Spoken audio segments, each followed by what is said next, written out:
We're live from New Delhi. You're watching DD India Live, India's voice to the world. I'm Lipakshi Khurana, coming up in the next 30 minutes.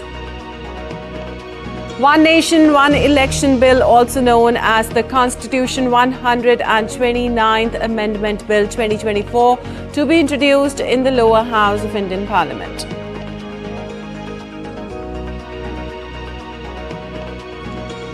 German Chancellor Scholz loses no confidence vote, paving the way for early elections in February. French president declares a mourning period after Cyclone Chido slams the island territory of Mayotte, says will visit Indian Ocean Island in the coming days. US President-elect Donald Trump vows to speak to Russian President Putin and Ukraine Zelensky to end the Russia-Ukraine conflict. And in sports, Day 4 of India versus Australia test underway in Brisbane.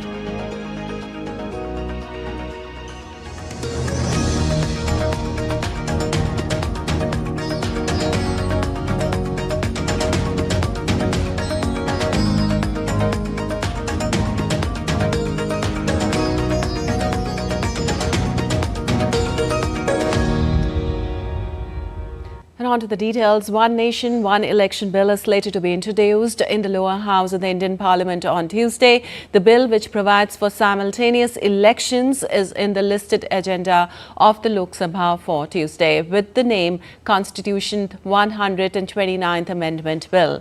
It will be introduced by Law Minister Arjun Meghwal. Besides the ONOE, Minister Meghwal is also set to introduce a bill to amend the Government of Union Territories Act 1963, the Government of National Capital Territory of Delhi Act 1991 and the Jammu and Kashmir Reorganisation Act 2019.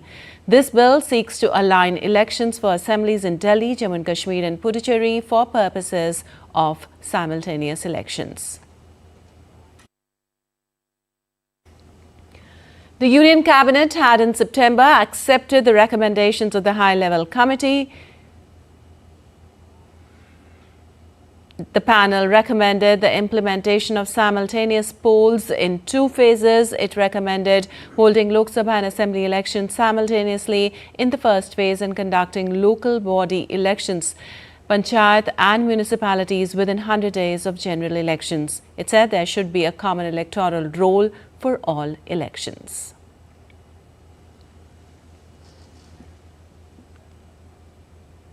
While in the upper house of Parliament, further discussion on the glorious journey of 75 years of the Constitution of India will be taken up. The 2-day discussion, which began on Monday, went off with a direct face-off between the two national parties. DD India correspondent Anil Thomas has the details. Nirmala Sitharaman opened the debate on the glorious journey of 75 years of the Constitution in Rajya Sabha. She slammed the previous governments and accused the Congress party of prioritizing family over democracy by suppressing freedom of speech and using constitutional amendments to consolidate power. She stressed that the Indian Constitution has stood the test of time. Post-Second World War, nearly 50 countries, in fact over 50 countries, had become independent and they had their constitution written, but many have changed their constitutions, not just amended them, but literally changed the entire feature of their constitution. But our constitution has stood the test of time, of course yielded itself to very many amendments. The Union Finance Minister red-flagged the license quota Raj of Congress rule, which ruined India's economy. She questioned the role of the Congress in India's economic growth. 4 decades of patronage of socialist ideas and policies came to hardwire Indian politicians, bureaucrats, intellectuals, and even business people in ways that made a swift march to a market economy politically challenging. That's the reality of the policy of the Congress party, which they themselves came. We've reformed the country. They baggaged the country in 50 years, and later they wanted to claim that they are reforming and bringing prosperity to this country, which is not true. Leader of opposition in the Rajya Sabha, Mallikarjun Kharge, emphasized that all must adhere to the constitution and its preamble. The party also gave women the right to vote long before several other nations. जब बहुत से शक्तिशाली देशों ने universal adult franchise नहीं था, महिलाओं को वोट का हक नहीं था, तब भारत में महिलाओं के समेत सभी को यूनिवर्सल अडल्ट फ्रेंचाइज का अधिकार अगर किसने दिया, वो कांग्रेस ने दिया, संविधान ने दिया. Union Petroleum Minister Hardeep Singh Puri slammed the earlier Congress governments while speaking in the Rajya Sabha. He claimed that Dr. B.R. Ambedkar opposed the Article 370, advising Sheikh Abdullah to not isolate Kashmir from India. What should have been a transitional provision ended up assuming a permanent character for nearly 70 years because the Congress lacked the courage to act. Rajya Sabha is also likely to see high-octane sessions as the discussions will resume on Tuesday. It comes as the Lok Sabha, after 2 days of spirited discussions, wrapped up its debate on the Constitution on Saturday. Anil Thomas, DD India, New Delhi. Well, India's Prime Minister Narendra Modi will be in Rajasthan on Tuesday on the occasion of the first anniversary of the BJP government in the state. To mark the occasion, the PM will be initiating and inaugurating 24 central and state projects in the state worth 463 billion rupees, one of which is aimed at linking 11 state rivers so that it becomes a water surplus region in the coming days. To mark the first anniversary of the Bharatiya Janata Party government called Ek Varsh Parinam Utkarsh in Rajasthan, Prime Minister Narendra Modi will inaugurate and lay the foundation stone of 24 projects related to energy, road, railways and water worth over 46,000 crore rupees at Jaipur, Rajasthan on Tuesday. Rajasthan Chief Minister Bhajan Lal Sharma took stock of the preparations for the mega event. Bharatiya Janata party की बनी हुई सरकारें हमेशा जनता के बीच में जाकर के अपना हिसाब करती हैं, पूरे समय का हिसाब देती हैं, हर साल हिसाब देती हैं कि हमारी ये डबल इंजन की सरकार. During the program, PM Modi will inaugurate 9 projects worth more than 11,000 crore rupees, which include 7 central government projects and 2 state government projects. He will also lay foundation stones of 15 projects worth more than 35,300 crore rupees. Prime Minister will lay the foundation stone for construction work of the Ramgarh Barrage and Mehelpur Barrage and system for transfer of water from Navnera Barrage to Bisalpur Dam and Isarda Dam through aqueduct on the Chambal River at a cost of over 9,400 crore rupees. PM will lay the foundation stone for installation of rooftop solar plants on government office buildings, development of one 2,000 megawatt solar park and 2 phases of the 1,000 megawatt solar parks in Pugal, Bikaner and drinking water transmission line. Foundation stone will be laid for works related to Luni, Samdari, Bhildi double line, Ajmer, Chanderia double line and Jaipur, Savai Madhopur double line railway project, as well as other energy transmission related projects. Madhya Pradesh Chief Minister Dr. Mohan Yadav and Union Minister of Power C.R. Patil will also be present on this occasion, as one of the projects involves linking of 11 rivers in Rajasthan, which is projected to make it a water surplus state. After a splendid victory against the Congress party in Rajasthan, the Bharatiya Janata Party is all pumped up. On its first anniversary, the Bhajan Lal government is all set to welcome the Prime Minister. Prime Minister Narendra Modi would be dedicating projects worth 46,400 crores to the people of the state. And this includes energy, rail, road and water. With cameraman Sanjay Jaina in Jaipur, this is Vishal Baristo for DD India. Well, in a tragic incident, 11 Indian nationals were found dead at a restaurant in Georgia's mountain resort of Godauri. The initial findings from Georgia's Ministry of Internal Affairs suggest that all the deaths resulted from carbon monoxide poisoning, with no visible injuries or signs of violence at the scene. Preliminary investigation findings suggest that a power generator was placed in a closed indoor space near the bedrooms, which was likely activated after power supply interruptions on Friday night. This generator is suspected as the source of the carbon monoxide poisoning. The investigation has been launched under Article 116 of the Georgian Criminal Code, which relates to negligent manslaughter. Forensic experts have been assigned to determine the precise cause of death through medical examination and evidence gathering. Efforts are ongoing, with criminal investigation teams actively working on the scene and conducting interviews related to the case. Also, Embassy of India in Tbilisi extended its condolences to the victim families and is working closely with local authorities to facilitate the prompt repatriation of the mortal remains to India. They're also in contact with the bereaved families and are committed to providing all possible support.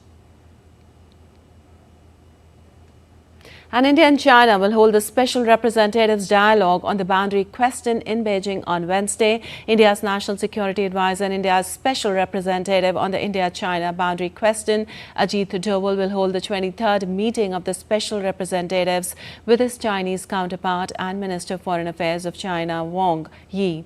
The two Special Representatives will discuss the management of peace and tranquility in the border areas and explore a fair, reasonable and mutually acceptable solution to the boundary question. The last round of Special Representative Dialogue was held in New Delhi in December 2019. And United Nations mission in South Sudan peacekeepers from India recently received UN medals for their outstanding contributions in various fields. In all, 1,165 sons and 17 daughters serving with UNMISS in Upper Nile state of South Sudan were honored for their great contributions, spanning from vital road repair work to large-scale veterinary camps and flood mitigation measures. India is the second largest troop contributor to the 18,300-strong peacekeeping mission in South Sudan, having provided nearly 2,400 soldiers. And India's Air Quality Panel for National Capital Delhi and NCR on Monday enforced GRAP 4 restrictions under the Winter Air Pollution Control Plan, including a complete ban on construction activities as the air quality plunges to severe. The Stage 4 curbs were implemented just hours after GRAP Stage 3 measures were imposed in the capital. This initiative, taken after Delhi's average AQI rose to 399 at 9 p.m. local time on Monday night and breached the 400 mark at 10 p.m. IST. Considering the steep rise in the AQI of Delhi owing to highly unfavorable meteorological conditions and absolute calm wind conditions, the CAQM subcommittee on GRAP called for an emergency meeting. The subcommittee decided to impose Stage 4 severe air quality of the GRAP in the entire NCR with immediate effect. GRAP Stage 4 was implemented in Delhi for the first time this season in November, following persistently high pollution levels in the city and nearby areas. And still to come in this edition of DD India Live. School shooting leaves 3 dead, several wounded at private Wisconsin institution. TikTok urges Supreme Court to block US ban over unprecedented speech restriction. An Indian women's cricket team to face West Indies in their second T20 innings.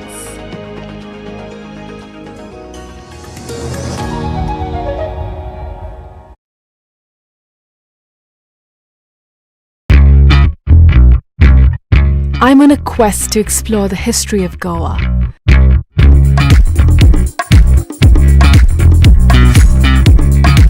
A land steeped in diverse and intersecting cultures and traditions.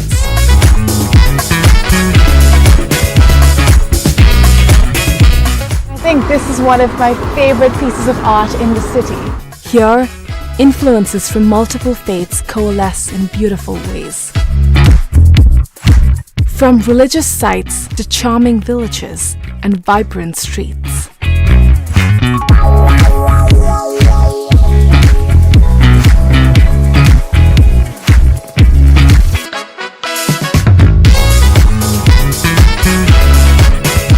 Watch postcards from Goa on National Geographic.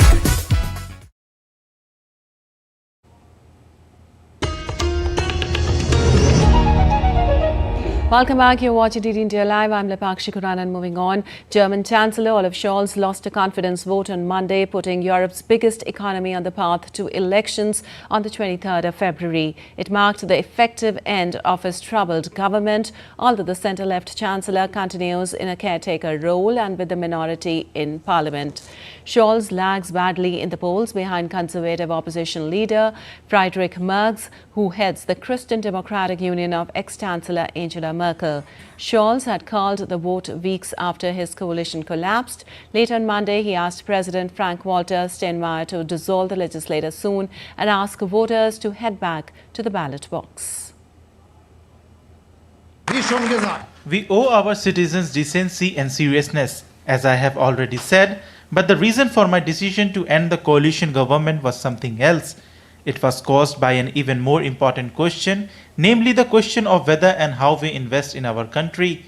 Powerful and determined or small-minded and despondent, everything else depends on this question. Our security, our future prosperity, the competitiveness of our economy, good work and education, and last but not least, social cohesion in the country. Well, coalition bickering over fiscal and economic woes came to a head when Scholz fired his rebellious FDP finance minister Christian Lindner on November 6. The political turbulence has hit Germany as it struggles to revive a stuttering economy, faces major geopolitical challenges, Russia-Ukraine conflict, and heightens uncertainty over NATO after Trump win. And in the United States, a New York judge ruled on Monday against a bid by President-elect Donald Trump to have his conviction for covering up hush money payments to an adult star thrown out on immunity grounds. Trump's lawyers argued that having the case hang over him during his presidency would impede his ability to govern. He was initially scheduled to be sentenced on November 26th, but Justice Juan Merchan pushed that back indefinitely after Trump defeated Democratic Vice President Kamala Harris in the November 5th election. The case stemmed from a $130,000 payment that Trump's former lawyer, Michelle Cohen, made to adult film star actor Stormy Daniels. Trump pleaded not guilty and called the case an attempt by Bragg, a Democrat, to harm his 2024 campaign. And U.S. President-elect Donald Trump said that he would talk to Russian President Vladimir Putin and Ukraine President Volodymyr Zelensky about bringing the Russia-Ukraine conflict to an end. He added the conflict reminded him of some of the grisly scenes from the 1861 to 1865 American Civil War. It's the worst carnage that this world has seen since World War II. I've had pictures of fields where bodies are lying on top of bodies.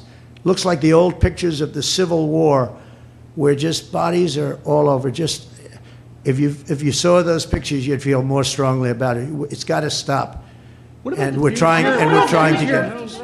We're going to be talking. We'll be talking to President Putin, and we'll be talking to the representatives, Zelensky and representatives from Ukraine. We got to stop it. It's carnage. While U.S. authorities have arrested 2 Iranian men for export violations in connection with the drone strike that killed 3 U.S. troops early this year and injured dozens of other service members. 3 U.S. soldiers were killed while more than 40 other service members were injured in a drone attack at a Jordanian military base near the Syrian border in January, the Pentagon said at the time of the incident. The 2 men, one an Iranian and the other a neutralized American Iranian, allegedly colluded to ship restricted U.S. navigational components to Iran for use in its military drone program. Earlier, the Pentagon said in a statement that approximately 350 U.S. Army and Air Force personnel were deployed to the base when the attack happened. The January 28th drone attack on a U.S. outpost in Jordan near the Syrian border was first a deadly strike against U.S. forces since the Israel-Hamas conflict erupted in October 2023. And a teenage student killed a fellow student and a teacher wounded several others before being found dead in the northern U.S. state of Wisconsin on Monday. The police department said at least 3 people were killed in the incident, including the suspected shooter, who was identified only as a juvenile student at the school. The shooter was found dead inside the school when police arrived. At least 6 other people were wounded in the incident and were transported from the scene to area hospitals. The shooting took place at Abundant Life Christian School, a private institution of some 400 students. Today at 10:57 a.m., our team was called to the Abundant Life Christian School in reference to an active shooter. We know that 3 people are dead, including the suspect shooter. We know that the suspect shooter was a teenage student who attended the school. At this time, we're not releasing the age or gender of the student or any other identifying remarks about the student. 2 other people have died. That died were a teacher and a teenage student. 6 other people were injured. 2 students are now in critical condition in the hospital, and these injuries are considered life-threatening injuries. And French President Emmanuel Macron will be heading to Mayotte Island as it faces worst cyclone in nearly a century. His visit is aimed at giving support to its inhabitants, civil servants and emergency workers, as well as prepare the island for the future. After meeting with outgoing ministers and emergency and security officers on Monday, Macron guaranteed that emergency measures were in place to reach the affected communities. A day of national mourning would also be declared in France's poorest overseas territory. French Interior Minister Bruno Retailleau also visited the island and said it would take days to ascertain the full extent of damage and deaths on cyclone-hit Mayotte.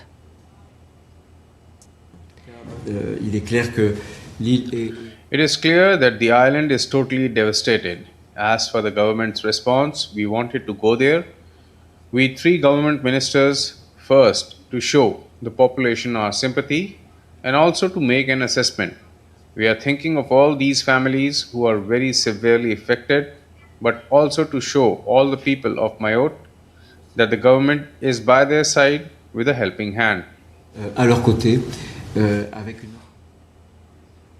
Meanwhile, emergency workers searched for survivors on Monday and battled to restore services in Mayotte, where hundreds or even thousands are feared dead. Cyclone Chido devastated large parts of the archipelago of East Africa over the weekend, strewing homes over hillsides and cutting phones, power and drinking water.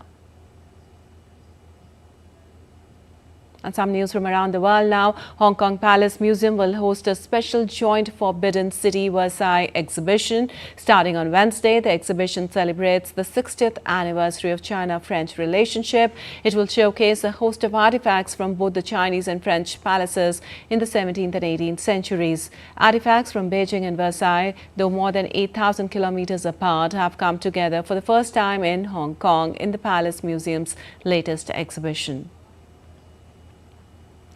112 new species have been discovered in Vietnam, including 106 endemic species that cannot be found elsewhere. Notable discoveries include the bright orange crocodile, salamander, a starfish-shaped orchid, a shrew, which is one of the world's lightest land mammals, and a soft-haired porcupine with sharp fangs named the vampire.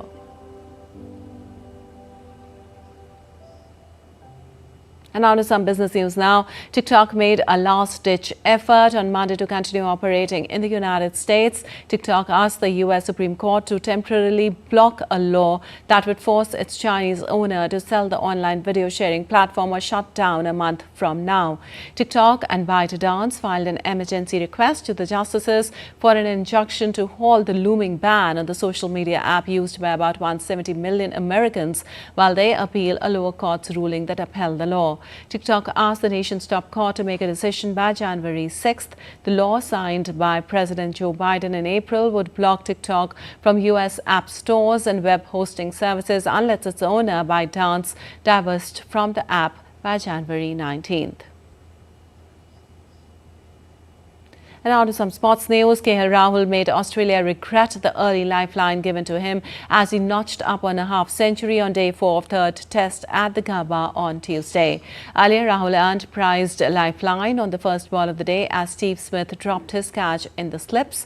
India captain Rohit Sharma, however, couldn't extend his stay in the middle as he departed after adding just 10 runs to the team's total. Meanwhile, Australian weather forecasts have reported today that there is a 90% chance of rain on the last 2 days of the Brisbane Test, which is on Tuesday and Wednesday. An Indian women's cricket team will face West Indies in the second T20 innings of the 3-match series in Mumbai on Tuesday. India has a 1-0 lead in the series after defeating West Indies by 49 runs in their opening T20 match on Sunday. India's Smriti Mandhana went on to forge a pivotal second wicket partnership of 81 off 44 balls with Jemima Rodrigues, which eventually paved the way for India's win in the first T20 innings. India scored 195 for 4, which is its third highest total in the format before restricting the visiting team to 146 for 7. Well, India's public broadcaster Prasar Bharati has recently launched Waves, entering the field of OTT platform. Waves provide a complete infotainment ecosystem to digital media and OTT audiences. If you also want great content for free, then download Waves today. All right, we'll be back with more news as it breaks here on DD India. I'm Lipakshi Khurana from all of us here in Delhi. Thanks for watching DD India Live.